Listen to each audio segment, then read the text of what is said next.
Padre Celestial, tu pueblo se haya reunido al comenzar las horas de tu santo sábado para tributarte la honra, la gloria y la alabanza que tú te mereces como nuestro Dios, como nuestro gran Creador. Te pedimos, Señor, que al abrir tu santo libro, tu Santo Espíritu acompañe a tu pueblo. Acompaña especialmente a las visitas en nuestro medio, que puedan comprender el mensaje, recibirlo en el corazón y tomar la decisión de obedecer lo que tú nos enseñas. Gracias te damos por la promesa de tu compañía. Reclamamos esa promesa en el precioso nombre que sobre todo nombre, el nombre de Cristo Jesús. Amén. La Iglesia Adventista del Séptimo Día tiene un concepto de eventos finales muy diferente que todas las demás iglesias. Hay muchas diferencias entre la escatología adventista. Escatología significa los eventos finales que concibe la Iglesia Adventista y los conceptos que tienen otras iglesias. Esta noche, para comenzar, voy a compartir una de esas divergencias entre la Iglesia Adventista y la mayoría de las iglesias, por lo menos las iglesias carismáticas, las iglesias pentecostales evangélicas. La mayoría de los cristianos hoy en día creen que se pueden preparar para la venida de Jesús hasta que Él venga. Pero la Iglesia Adventista cree, en armonía con la Biblia, y lo vamos a comprobar esta noche y también mañana en nuestro tema, que la puerta de la gracia para este mundo se va a cerrar antes que Cristo venga. Todos los casos se van a decidir antes que Jesús venga. Se va a cerrar la puerta de la oportunidad, se va a cerrar la puerta de la gracia. Luego va a pasar un periodo que se conoce como el tiempo de angustia. Y solo después del tiempo de angustia regresará Cristo en poder y gloria para reclamar a su pueblo. Es decir, la Iglesia Adventista, en armonía con la Biblia, enseña que si no estamos listos para cuando se cierre la puerta de la gracia, no vamos a estar listos para la segunda venida de Jesús. Ahora ustedes dirán, pastor, ¿a dónde enseña la Biblia este concepto? Antes de compartir 11 ejemplos de la Biblia, de los cuales vamos a estudiar algunos esta noche y algunos mañana, permítame mencionar que en todas las historias que vamos a examinar hay varios comunes denominadores, es decir, elementos que tienen estas historias en común. En primer lugar, en cada una de las historias hay un remanente fiel. En cada una de estas historias hay enemigos del remanente fiel. En cada una de estas historias hay un tiempo de angustia para el remanente fiel porque los enemigos quieren acabar con ellos, los aborrecen. En cada una de las historias encontramos que la fe de los fieles de Dios es severamente probada en el tiempo de angustia.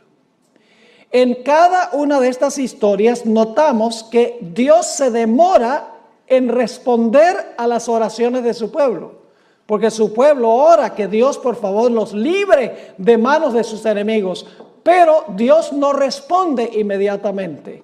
Dios demora en responder a las plegarias de su pueblo. Y el último punto que tienen todas estas historias en común es que finalmente Dios interviene después de la demora para librar a su pueblo. Repito nuevamente los elementos que tienen en común estas historias. Número 1, un remanente fiel. Número 2, un enemigo o enemigos del remanente. Número 3, por la enemistad de los enemigos, el pueblo de Dios pasa por un terrible tiempo de angustia. Su fe es severamente probada. Dios no responde inmediatamente, demora en responder a las plegarias de su pueblo para que Dios los libre. Pero finalmente Dios interviene y libra a su pueblo del tiempo de angustia o la crisis por la cual estamos pasando. Ahora, la historia que ilustra mejor que cualquier otra historia este proceso que acabo de describir es una historia que encontramos muy temprano en la Biblia. Es una historia que encontramos en el libro de Génesis. Ahora, no voy a contar toda la historia porque no es posible cubrir todos los detalles. Tengo una presentación de 1 hora nada más sobre este punto específico, pero les voy a cubrir los puntos principales. Ustedes recuerdan que antes del diluvio Dios llamó a Noé para que predicara un mensaje al mundo antediluviano. Su mensaje dividió al mundo en 2 grupos. Los que aceptaron el mensaje, que fueron todos los miembros de su familia, y los que rechazaron su mensaje. Es decir, la predicación de Noé dividió a la raza humana en 2 grupos, los salvos y los perdidos. Cuando Noé terminó de predicar su mensaje, después de 120 años, algo extraordinario sucedió. Se encuentra descrito en Génesis 7 y el versículo 16. Génesis 7 y el versículo 16. Dice allí, ¿qué sucedió cuando Noé terminó su predicación? Hablando de los animales que vinieron al arca, dice, y los que vinieron, macho y hembra de toda carne vinieron, como le había mandado Dios, y Jehová le cerró la puerta. ¿Qué hizo Jehová? Cuando Noé terminó de predicar, Jehová le cerró la puerta. Y apenas se cerró la puerta, comenzó a llover. No, eso no lo dice la Biblia. Yo pregunto, ¿pasó un tiempo entre cuando se cerró la puerta y cuando comenzó a llover y vino la destrucción? ¿Cómo no? Ahora, durante ese tiempo, ¿los que estaban perdidos se podían salvar? ¿Y los que se salvaron se podían perder? ¿O todos los casos estaban decididos cuando se cerró la puerta? Todos los casos estaban decididos cuando se cerró la puerta. La destrucción sencillamente destruyó a los que estaban afuera cuando se cerró la puerta. ¿Me están entendiendo? Ahora, hablemos unos momentos de lo que sucedió durante el periodo entre cuando se cerró la puerta y todos los casos estaban decididos y cuando vino la destrucción o comenzó a llover. Yo pregunto, ¿creen ustedes que los que estaban dentro del arca, su fe fue severamente probada por cada día que pasó? ¿Hubo una demora en Dios responder? ¿Cómo no? Imagínense, pasa un día, cielo azul. 2 días, ni una gota. 3 días, radiante el día. 4 días, 5 días, 6 días, 7 días. Porque pasaron 7 días, el 8º día fue cuando comenzó a llover. Y los que estaban afuera, ¿cómo se portaron durante esos 7 días? ¿Creen que cada día se portaron peor que el día anterior? Lógicamente, los enemigos estaban afuera burlándose de los que estaban adentro y los de adentro, su fe estaba siendo severamente ¿qué? Probada. Los que estaban afuera burlándose no sabían que estaban perdidos y los que estaban adentro sabían por la promesa de Dios que iban a ser preservados, pero hubo una demora en Dios intervenir para librarlos. Es decir, hay un periodo de tiempo entre cuando se cierra la puerta, termina la predicación, ya nadie se puede salvar, y cuando finalmente viene la destrucción. Ahora ustedes dicen, pero ¿será que al final de la historia va a pasar lo mismo? Vamos a ver lo que dijo Jesús. Mateo 24 y el versículo 37 al 39.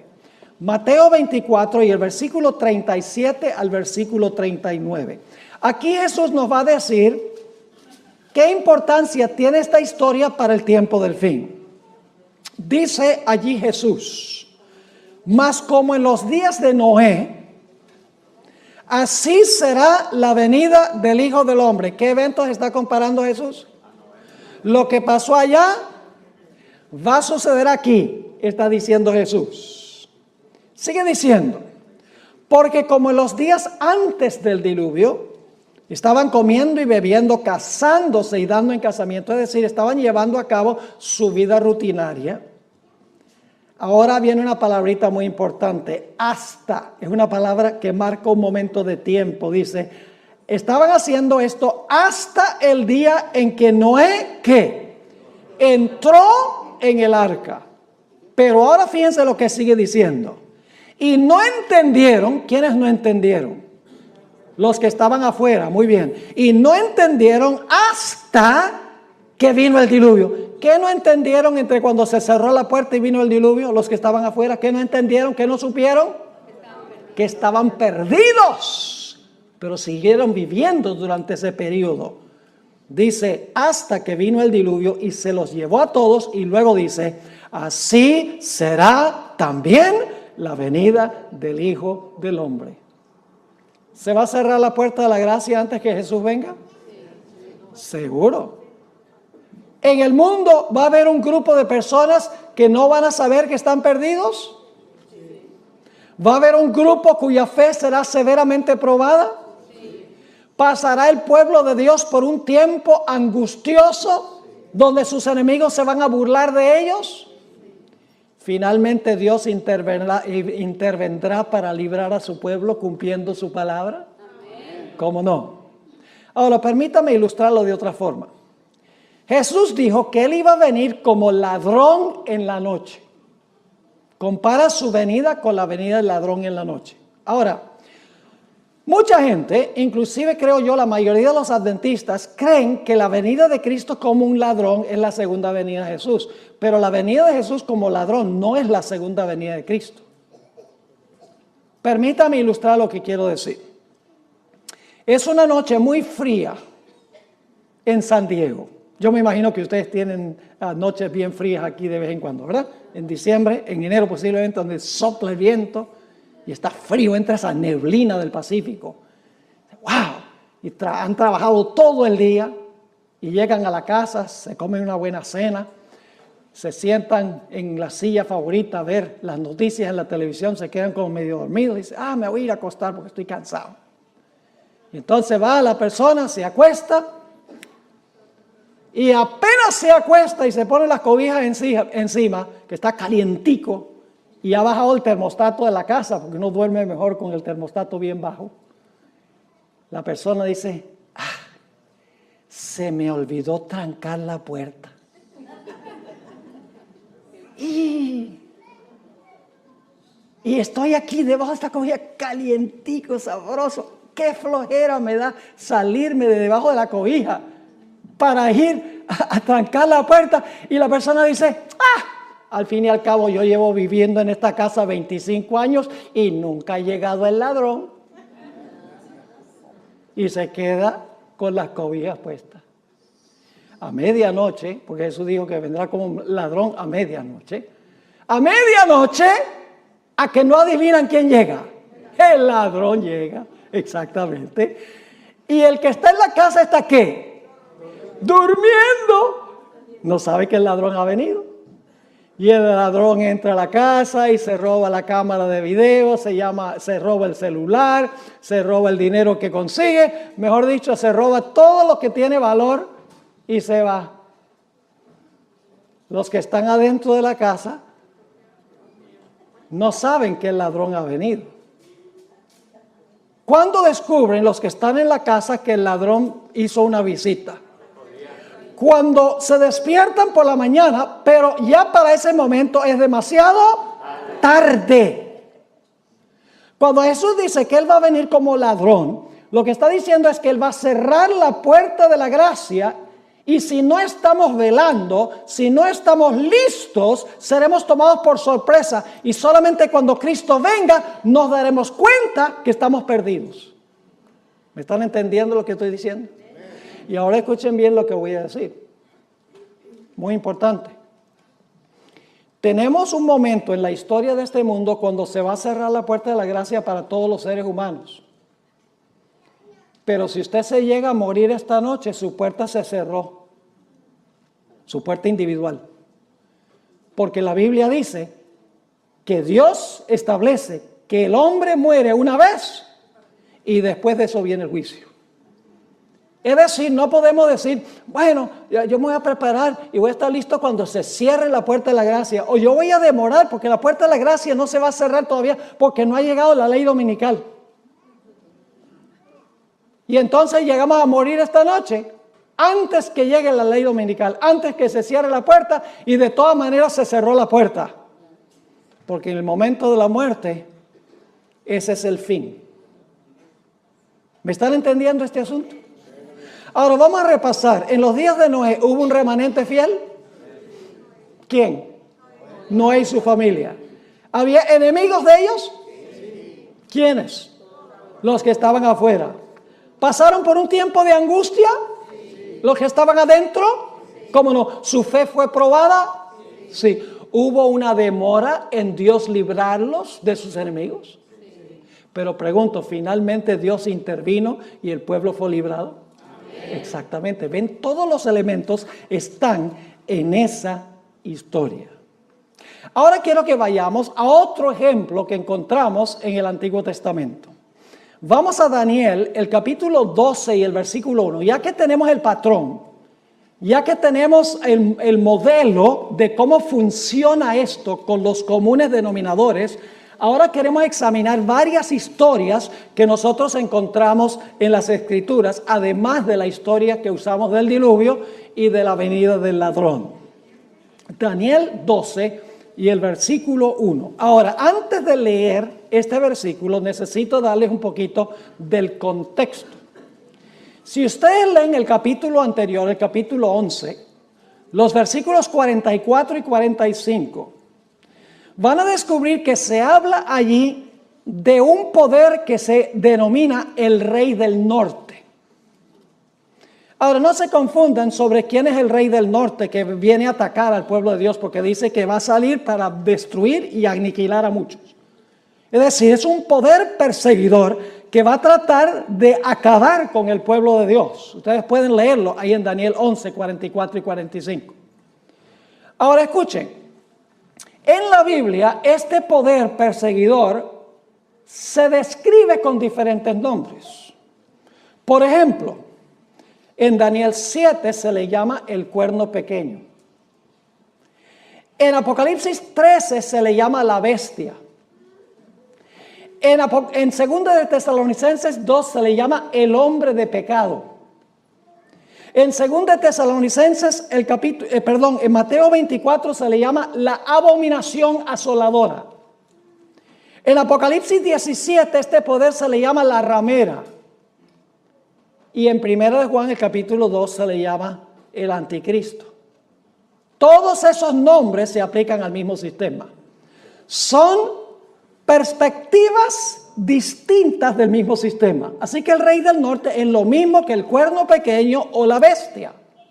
La abominación asoladora, la ramera, el hombre de pecado. Todos son nombres que describen el último poder que va a perseguir y oprimir al pueblo de Dios. Y ya hemos estudiado en cuanto al cuerno pequeño y la bestia. Y hemos visto que el cuerno pequeño y la bestia representan ¿qué poder? Representan el papado. Exactamente. Lo cubrimos en detalle examinando estas profecías matemáticamente. Así que viene el Rey del Norte, el enemigo final del pueblo de Dios. Y los versículos 44 y 45 del capítulo 11 dice que va a salir para destruir y aniquilar al pueblo de Dios. Pero cuando está a punto de hacerlo, tenemos lo que se describe en Daniel 12 y el versículo 1. Dice allí, en aquel tiempo, es decir, cuando el Rey del Norte sale para destruir al pueblo de Dios, se levantará Miguel. ¿Qué va a pasar cuando el pueblo de Dios esté siendo perseguido finalmente? ¿Qué va a pasar? ¿Se va a levantar quién? Miguel. Se va a levantar Miguel. Ahora, ¿quién es Miguel? Hay mucho debate en el mundo teológico sobre quién es Miguel. No hay necesidad de debatir quién es Miguel, porque Miguel es un nombre que se le atribuye a Cristo Jesús. El nombre Miguel significa ¿quién es como Dios? También se conoce como el arcángel Miguel. Ahora escuchen bien, Jesús no es un ángel. Jesús es un mensajero. La palabra ángel significa mensajero. Jesús se llama Miguel, pero Jesús es eterno Dios, según la Sagrada Escritura. Pero Miguel es uno de los nombres de Jesús. Es el arcángel del pacto. Es el arcángel que resucita a los muertos a la segunda venida. Vendrá con la voz del arcángel y con trompeta de Dios. Es el que resucita a los muertos. Y todos sabemos que ese es ¿quién? Ese es Cristo Jesús. Así que cuando el rey del norte, el último poder, sale a destruir al pueblo de Dios, dice, se levantará Miguel. Ahora, ¿qué significa eso? Se levantará Miguel. ¿Qué significa la palabra se levantará? Tenemos que regresar al capítulo 11 para entender qué significa se levantará Miguel. Vamos a Daniel, el capítulo 11 y el versículo 2 y el versículo 3. Daniel 11 y el versículo 2 y el versículo 3. Ahora, lamentablemente, en la traducción no se traduce la palabra igual, pero es la idéntica palabra hebrea que se usa en Daniel 12:1. Levantará es la mismita palabra que vamos a ver en los versículos 2 y 3 del capítulo 11. Fíjense lo que dice allí. Y ahora yo te mostraré la verdad. He aquí que aún habrá 3 reyes en Persia. Esa palabra habrá se podría traducir, se levantarán 3 reyes en Persia. ¿Qué significa eso? Que de aquí en adelante se levantarán 3 reyes en Persia. Significa que después de eso van a reinar 3 reyes en Persia, ¿sí o no? Van a ocupar el trono 3 reyes en Persia. Se van a levantar para gobernar. Ahora, note que sigue diciendo aquí, ahora yo te mostraré la verdad, he aquí que aún habrá o se levantarán 3 reyes en Persia, y el cuarto se hará de grandes riquezas más que todos ellos, y al hacerse fuerte con sus riquezas, levantará a todos contra el reino de Grecia. Y luego dice, se levantará luego un rey valiente. Esa palabra levantará es la mismita palabra que se usa en Daniel 12:1. ¿Qué significa eso? Que se levantará luego un rey valiente. Significa que un rey valiente va a comenzar ¿a qué? A reinar o a gobernar. Así que dice, el cual dominará con gran poder y hará su voluntad. Así que, ¿qué significa cuando dice que Miguel se levantará? Significa que Miguel va a comenzar a reinar. ¿Me están entendiendo lo que estoy diciendo? Ahora escuchen bien. ¿Qué es el reino de Cristo? Generalmente nosotros pensamos del reino de Cristo en términos geográficos. Decimos, el reino de Cristo es este mundo, es este planeta. Pero ¿saben lo que es el reino de Cristo? El reino de Cristo se compone de los sujetos de su reino, de los fieles que pertenecen a su reino. Ahora yo pregunto, ¿cómo se determina quién es un fiel miembro del reino de Jesús? ¿Cuándo se determina quiénes son fieles miembros del reino de Jesús? Se determina en otra doctrina que en realidad ninguna iglesia enseña, sino la iglesia adventista. Se determina en el juicio investigador antes de la segunda venida de Jesús. Antes que Jesús venga, se van a investigar los casos de todos los que profesaron el nombre de Jesús. Todos los que dijeron seguir a Jesús, se van a examinar sus casos para ver si su profesión es genuina o no. Y usted dice, ¿por qué se va a hacer eso? Bueno, déjenme preguntarles, ¿en la iglesia hay trigo y cizaña? ¿Sí? ¿La cizaña se parece al trigo? ¿Las cizañas son personas que profesan servir a Jesús? Entonces, ¿en algún momento hay que distinguir entre el trigo y la cizaña? ¿En la iglesia hay vírgenes sabias y vírgenes fatuas? ¿Las fatuas también profesan seguir a Jesús? Sí. Tienen lámparas y las lámparas tienen aunque sea un poquito de aceite. Lo que no tienen es aceite extra. Yo pregunto, ¿en la iglesia hay buenos peces y malos peces? Sí. Jesús usó la parábola de la pesca. Digo, nosotros somos los pescadores, el barco es la iglesia y el tirar la red es la predicación del evangelio. Y cuando usted tira la red, usted pesca solo pececitos buenos. No. En la iglesia hay peces buenos y peces malos. ¿Hay que hacer alguna separación?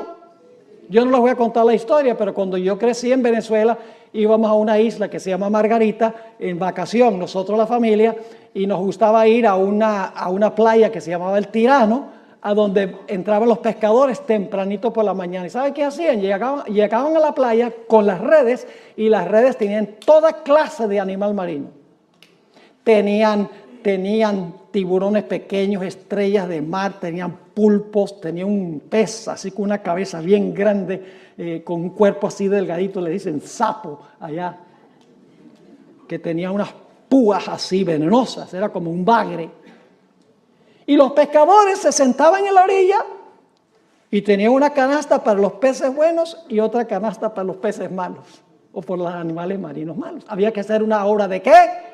De separación. La red del evangelio reúne peces buenos y peces malos, pero en el juicio Cristo examina para ver quién es quién. Yo pregunto, ¿en la iglesia hay personas que tienen apariencia de piedad, pero en realidad no tienen el poder de la piedad? Lo dice el apóstol Pablo. Yo pregunto, ¿inclusive hay ministros que se disfrazan como ministros de justicia? El apóstol Pablo lo dice. Yo pregunto, hay personas inclusive que dicen Señor, Señor, y echan demonios, y dan profecías, y hacen milagros, que Jesús va a decir, yo no los conozco a ustedes, apartados de mí, obradores de maldad. ¿Entienden por qué Cristo tiene que hacer una obra de separación antes de la segunda venida? Él tiene que demostrar quiénes son súbditos de su reino antes de regresar. Y cuando haya mostrado en el juicio quiénes en verdad son miembros de su reino está completo y se cierra la puerta de la gracia. Así que el levantarse de Miguel, que se menciona aquí, sencillamente significa que Jesús ha terminado su obra de juicio en el santuario celestial. Todos los casos están decididos para vida o para muerte. Y ahora Jesús se va a levantar para reinar sobre su reino, porque su reino, sus súbditos están ¿qué? Completos. Pero yo pregunto, ¿los súbditos de Jesús van a pasar por un tiempo de angustia aún cuando se cierre la puerta? Vamos otra vez a Daniel 12:1 para que ustedes vean. Dice, en aquel tiempo se levantará Miguel porque su reino está completo. Se ha mostrado quiénes son los súbditos de su reino en el juicio.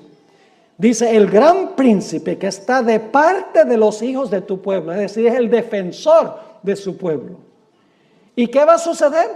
Después que se levanta, después que se cierra la puerta, que Cristo comienza a reinar, ¿qué va a suceder?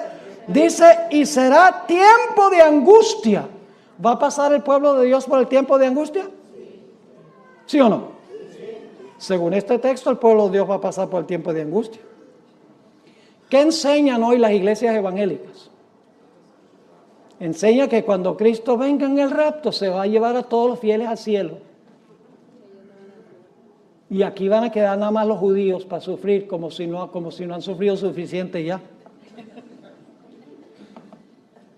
Para ellos, el pueblo de Dios no va a pasar por el tiempo de angustia, y por lo tanto, cuando se encuentren en el tiempo de angustia, no van a tener la fe necesaria para pasar por ese periodo. Porque si usted no cree que va a pasar por un tiempo de angustia, usted no se va a preparar. Por ejemplo, si el servicio climático le dijera a usted que va a haber un huracán en la Florida, ¿usted se prepara en San Diego? No, pues no va a pasar en San Diego. ¿Me están entendiendo lo que estoy diciendo? Si usted no cree que va a pasar por el tiempo de angustia, ¿para qué se va a preparar para ese evento? La mayoría de los seres humanos serán tomados por sorpresa durante el tiempo de angustia sin ninguna preparación, y muchos adventistas también. Así que dice, será tiempo de angustia, cual nunca fue desde que hubo gente hasta entonces. Pero aquí viene la buena nueva. Sí, el pueblo de Dios va a pasar por el tiempo de angustia, pero Cristo se va a levantar para defender a su reino. Porque dice, pero en aquel tiempo será que libertado tu pueblo, todos los que se hallen escritos, ¿dónde? Todos los que se hallen escritos en el libro. ¿Cuándo fue que fueron confirmados en el libro? ¿Cuándo fueron confirmados en el libro, creen ustedes? Durante el juicio. Eso demuestra que hubo un juicio. Y se confirmó su nombre en el libro de la vida. Y usted dice, pastor, ¿se confirmó? Sí, porque cuando nosotros recibimos a Cristo Jesús como Salvador personal, cuando profesamos a Jesús, Jesús anota nuestro nombre en el libro de la vida. En ese momento Jesús no se pone a mirar si la profesión es genuina o no. Sencillamente acepta nuestra palabra, de que vamos a seguir a Jesús, vamos a ser siervos de Jesús. Jesús anota el nombre en el libro de la vida. En el juicio se examina la vida de la persona para ver si su profesión es genuina o no. Yo pregunto, una vez que una persona ha sido perdonada, ¿se le puede revocar el perdón? ¿Una persona puede ser salva y luego perder la salvación? Las iglesias, muchas iglesias protestantes dicen, no, una vez salvo, siempre salvo. La Biblia no enseña eso. ¿Te recuerda la parábola de los dos deudores? Parábola interesante esta de los dos deudores. Había un hombre que debía 10,000 talentos, una suma que era imposible pagar. Había desfalcado los fondos del dueño, es decir, le había robado a su maestro, a su amo. Y el amo dice, ven acá. Este es el juicio, ven acá. Y examina y dice, mira, tú me debes 10,000 talentos, págame. Dice, yo no tengo con qué pagar. Dame tiempo y te pago. ¿Qué tiempo? Aunque te dé 1,000,000 de años, no tienes para pagar eso. Es una deuda impagable. Y el hombre llora y clama y dice, por favor, perdóname la deuda. O dame tiempo y yo pago la deuda. Finalmente, como clama al dueño, el dueño le dice, mira, voy a hacer algo mejor porque tú clamaste por misericordia y yo te voy a perdonar la deuda. Y él dice, así nomás, sí, porque clamaste a mí, la deuda queda cancelada. ¡Wow! Este hombre dice, fabuloso. Y sale saltando del lugar, sale contento. Me perdonó una deuda que yo no podía jamás pagar. Y cuando sale por la puerta encuentra un individuo que le debe 100 denarios. El equivalente de 100 días de trabajo. El jornal era un denario. Y se lo encuentra y le dice, mira, tú me debes 100 denarios, págamelos. Y este individuo hace lo mismo, clama y dice, ay, por favor, dame tiempo que yo te lo pago. Y dice, ¿qué tiempo? Págame ahora. Y dice la Biblia que lo agarró por el cuello y lo estaba ahorcando para que le pagara los 100 denarios. Pues resulta que los siervos del amo, que representan los ángeles, fueron allá y le dijeron al Señor, mire, ¿sabe lo que pasó con ese hombre que tú perdonaste esa deuda que él no podía pagar? Él se encontró un compañero que le debía dinero que se podía pagar y no lo quiso perdonar. Y el Señor dice, tráigame a ese reo acá. Y lo traen. Y le dice, tú no eres el que yo te perdoné una deuda grande que tú no podías pagar porque clamaste a mí. Ah, sí, como no, muchas gracias. Y dice, ¿qué es esto que yo oigo de ti? Que si yo te perdono una deuda grande que no podías pagar porque clamaste a mí, tú no eres capaz de perdonarle una deuda a uno que te debe mucho menos porque clama a ti. Perdona nuestras deudas como nosotros perdonamos a nuestros deudores. Y dice que le revocó el perdón. Le revocó el perdón y lo mandó a la cárcel hasta que pagara todo lo que debía y seguro murió en la cárcel. ¿Están entendiendo? Ese hombre tenía lágrimas de cocodrilo. Él no estaba arrepentido por haberle robado a su amo. Estaba triste por el castigo que le iba a tocar. Y se demostró por la forma en que trató a sus semejantes. ¿Están entendiendo este asunto? Así que, mis queridos hermanos y hermanas, Cristo va a librar a su pueblo, todos los que están escritos en el libro, cuyos nombres son confirmados en el libro, en el juicio, a donde se examina a cada profeso seguidor de Jesús. Ahí está en Daniel 12 y el versículo 1. Ahora, quiero que recuerden la palabra libertado. En aquel tiempo será libertado tu pueblo. Mañana vamos a hablar un poquito más de esta palabra. Saben que en Daniel la palabra libertado se encuentra solamente en 3 capítulos de Daniel. En Daniel 12:1, que leímos. En Daniel 3, los jóvenes que fueron echados al horno de fuego. Y en Daniel 6, cuando Daniel fue echado al foso de los leones. Los únicos lugares en el libro de Daniel a donde se usa la palabra librado o librar.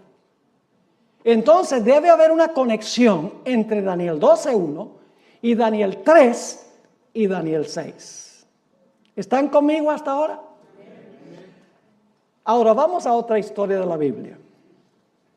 Recuerden nuevamente los elementos comunes.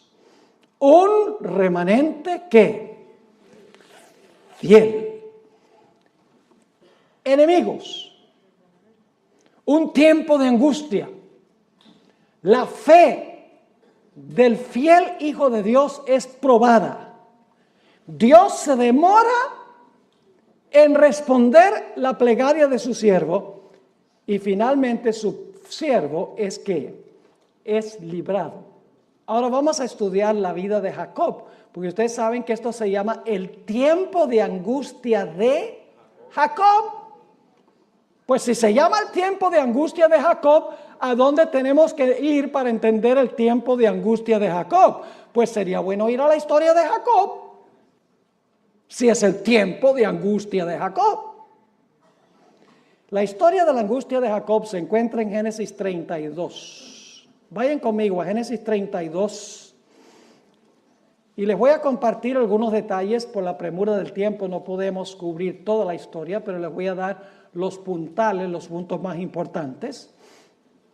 En esta historia, Jacob estaba regresando a su hogar después de 20 años de ausencia por haber engañado a su padre y robado la primogenitura a su hermano.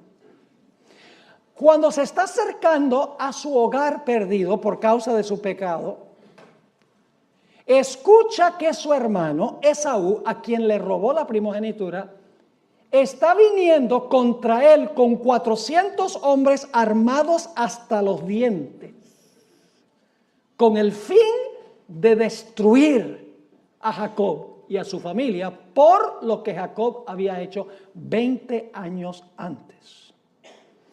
Jacob temía que su pecado había sido tan grande que Dios no le podía garantizar protección, que su pecado era tan inmenso ante la vista de Dios que Dios no iba a poder cumplir su pacto para con él y protegerlo de la ira de su hermano. Y por lo tanto nos dice la historia que Jacob fue a la orilla del arroyo de Jaboc y allí vació su corazón en oración a Dios. Pidió a Dios 2 cosas. 1, dame la seguridad del perdón. Dame la seguridad de que tú me aceptas, de que mi pecado ha sido perdonado. Y luego dice, con esa certeza, dame la seguridad que tú vas a protegerme de la enemistad de mi hermano que viene con los 400 hombres con la intención de destruirme junto con mi familia. Vamos a leer la historia como se encuentra en Génesis 32, 9 al 11. Aquí se describe la oración de Jacob y aparece otra vez la palabra clave. Dice allí, y dijo Jacob, Dios de mi padre Abraham y Dios de mi padre Isaac, Jehová, que me dijiste, vuélvete a tu tierra y a tu parentela, y yo te haré bien. Y luego noten lo que dice Jacob. menor soy yo que todas las misericordias y que toda la verdad que has usado para con tu siervo. Jacob está diciendo, Señor, yo no soy digno de que tú me perdones ni de que tú me aceptes.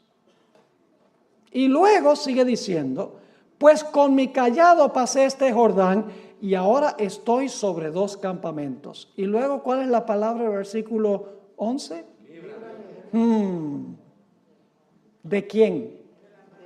De la enemistad del hermano. ¿Tiene Jacob un enemigo, sí o no? Sí.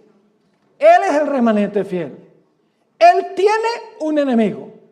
Está pasando por un tiempo severo de angustia, vaciando su oración a Dios para tener la certeza del perdón y la protección de Dios contra su enemigo. Sí. ¿Dios contesta la oración inmediatamente? No, eso lo vamos a ver en un momento, pero finalmente Dios interviene y lo libra de la ira de su hermano. Vamos a notar que cuando Jacob está a la orilla del arroyo Jaboc, de repente viene un individuo y empieza a luchar con él. Y él cree que es un enemigo y empieza a luchar con este misterioso personaje. Cuando estaba muy cerca de la mañana se dio cuenta que no estaba luchando con un mero ser humano, que estaba luchando con el ángel del pacto, estaba luchando con Jesús. Lo vamos a ver en unos momentos. Estaba luchando con Jesús. Y cuando estaba por amanecer, Jacob le dice a este personaje, Señor, dame la seguridad del perdón. Dame la seguridad que me vas a proteger de la ira de mi hermano, que no vamos a perecer. Y el ángel le dice, suéltame, que amanece. Me voy. ¿Y qué hace Jacob? Jacob dice, nada de eso. Se aferró de él y dijo, no te soltaré hasta que me bendigas. Y luego otra vez el ángel dice, suéltame porque amanece. Jacob dice, no way. No te soltaré hasta que me des la certeza del perdón y que tú me vas a proteger de manos de mi enemigo. Y nos dice la historia que en ese lugar el ángel bendijo a Jacob y luego le cambió el nombre porque su carácter había cambiado. Dios le dijo, tu nombre no será más llamado suplantador. Jacob significa suplantador, alguien que procura robarle el puesto a otro, sino que tu nombre será llamado Israel, porque has luchado con Dios y con los hombres y has prevalecido. Leamos la historia como se relata en Génesis 32, 24 al 30. Génesis 32 y el versículo 24. Así se quedó Jacob solo y luchó con él un varón hasta que rayaba el alba. Y cuando el varón vio que no podía con él, tocó en el sitio del encaje de su muslo y se descoyuntó el muslo de Jacob mientras que con él luchaba. Y dijo el personaje, déjame porque raya el alba. Y Jacob le respondió, no te dejaré si no me bendices. Y el varón le dijo, ¿cuál es tu nombre? Y él respondió, Jacob. Y el varón le dijo, no se dirá más tu nombre Jacob, sino Israel, que significa príncipe de Dios, porque has luchado con Dios y con los hombres y has ¿qué? Vencido. Entonces Jacob le preguntó y le dijo, declárame ahora tu nombre. Y el varón respondió, ¿por qué me preguntas por mi nombre? Y lo bendijo allí.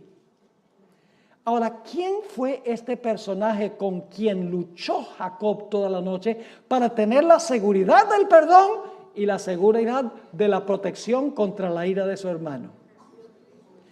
La Biblia lo describe de 2 formas. Noten el libro de Oseas, el capítulo 12 y el versículo 4, ¿con quién fue que luchó Jacob? Oseas 12 y el versículo 4. Interesante este texto, ¿verdad que sí? Dice, ¿venció a quién? Jacob venció a quién? Venció al ángel y prevaleció. Lloró y le ¿qué? Y le rogó. En Betel le halló y allí habló con nosotros. ¿Con quién estaba luchando Jacob? Dice que estaba luchando con el ángel. Lloró y rogó al ángel, dice aquí. Y usted dice, entonces, el que estaba luchando con Jacob era el ángel. Sí, era el personaje que en el Antiguo Testamento se le llama el ángel de Jehová. Jesús. Ahora vuelvo a decir que el ángel de Jehová no es un ángel, no es una criatura. El ángel de Jehová es Jesús. Y Jesús es eterno Dios. Pero en el Antiguo Testamento se le llama el ángel o el mensajero de Jehová. Y ustedes dicen, ¿cómo sabe que ese ángel en realidad era Jehová? Por el nombre que Jacob le puso al lugar. Nota en Génesis 32 y el versículo 30, el nombre que le dio Jacob a ese lugar. Dice en Génesis 32, 30, y llamó Jacob el nombre de aquel lugar, ¿qué cosa? Peniel. ¿Sabe lo que significa la palabra Peniel? Viene de dos palabras hebreas, pen y el. Significa rostro de Dios. ¿Cómo llamó Jacob el lugar donde luchó con el ángel? El rostro de Dios. ¿Por qué razón? Dice, porque dijo, vi a Dios cara a cara y fue, ¿cuál es la palabra clave ahí? Fue librada mi alma. ¿Están captando la perspectiva? Ahora yo pregunto, al final de la historia, ¿los enemigos del pueblo de Dios van a venir en contra de ellos? ¿Ustedes creen? ¿El pueblo de Dios va a clamar día y noche para que Dios los libre de manos de sus enemigos? ¿Su fe será severamente probada? Ciertamente que sí. El pueblo de Dios finalmente se la ha librado de la ira de la bestia, de su imagen y de la prueba sobre su marca. ¿Cómo no? Ahora queremos ir a otro ejemplo del Antiguo Testamento. El cautiverio de Israel en Babilonia.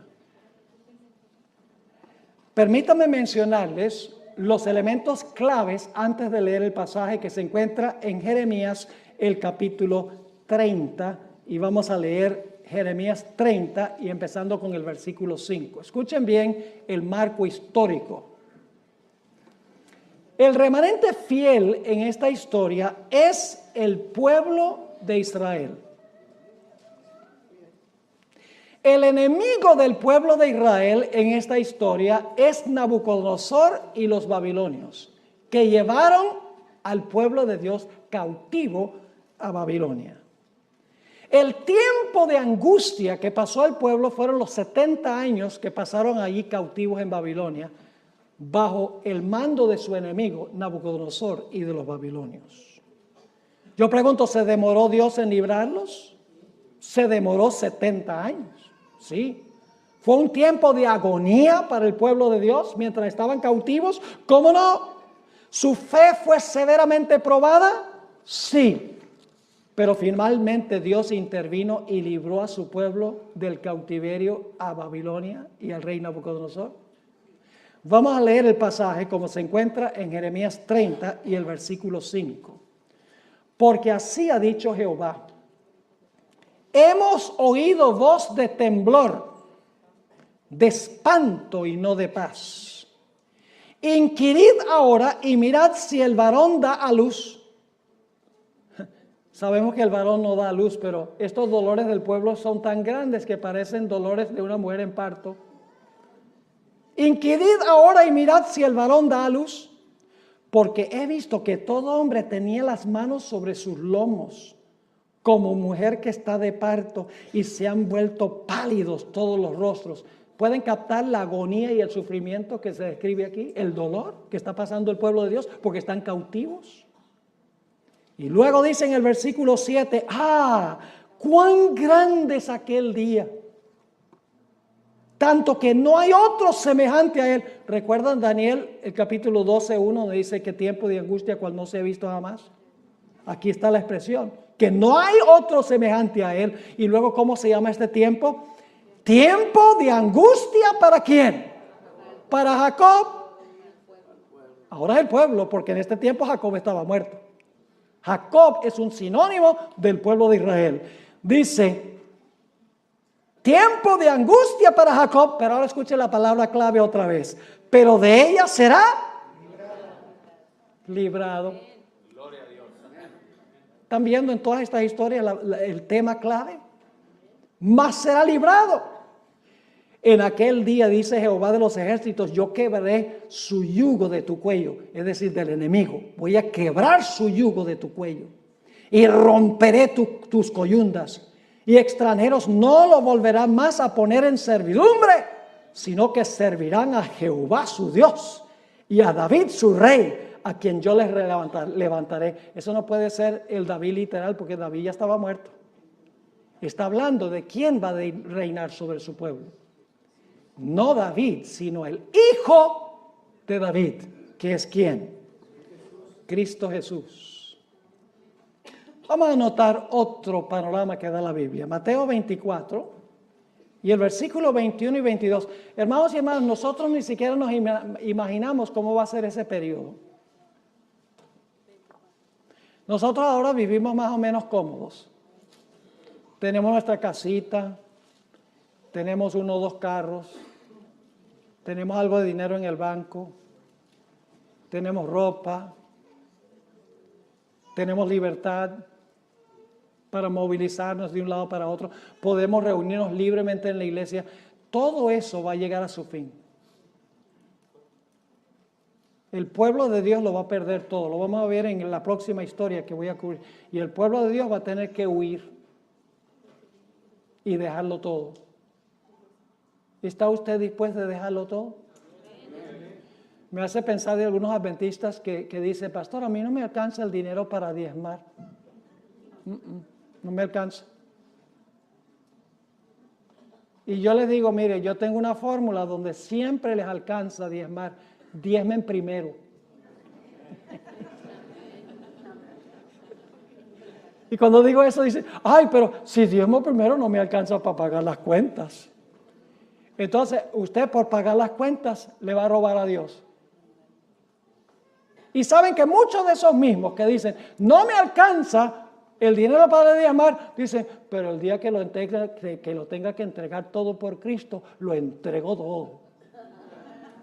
¿Y qué le hace usted pensar que si no está dispuesto a devolverle a Dios el 10%, de repente le va a devolver la vida?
crazy thing for me now.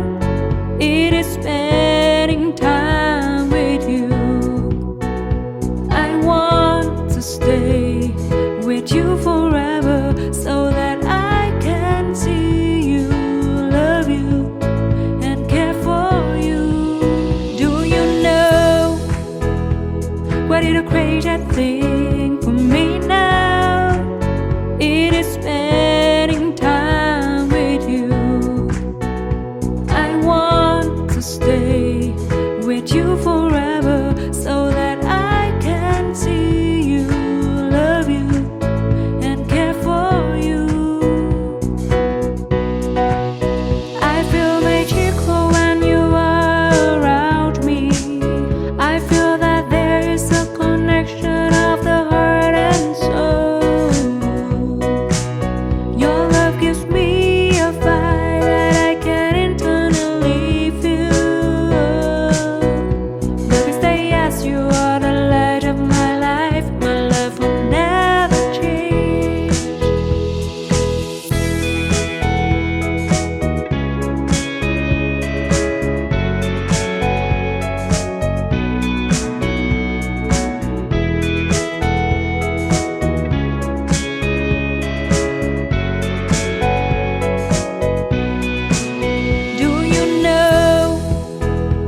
seen love before, but I never felt that great before. I can say proudly that I love you and your love is great.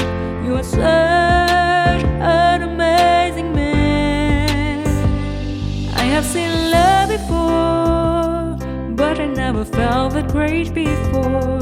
I can say proudly that I love you and your love is great.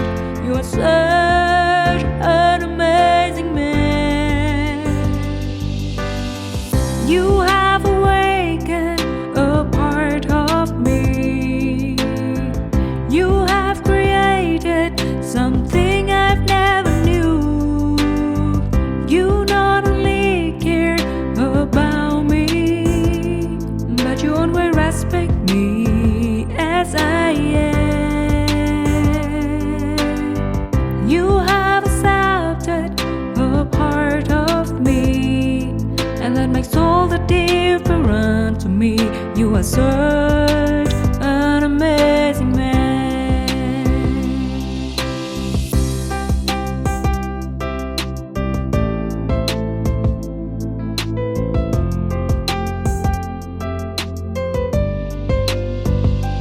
I have seen love before, but I never felt that great before. I can say proudly that I love you and your love is great. You are such an amazing man. I have seen love before, but I never felt that great before. I can say proudly that I love you and your love is great. You are such an amazing man. You have awakened a part of me. You have created something I've never knew. You not only care about me, but you always respect me as I am. You have accepted a part of me, and that makes all the difference to me. You are such an amazing man. You have awakened a part of me. You have created something I've never knew. You not only care about me, but you always respect me as I am. You have accepted a part of me, and that makes all the difference to me. You are such an amazing man. You have awakened a part of me. You have created something I've never knew. You not only care about me, but you always respect me as I am. You have accepted a part of me, and that makes all the difference to me. You are such an amazing man. You have awakened a part of me. You have created something I've never knew. You not only care about me, but you always respect me as I am. You have accepted a part of me, and that makes all the difference to me. You are such an amazing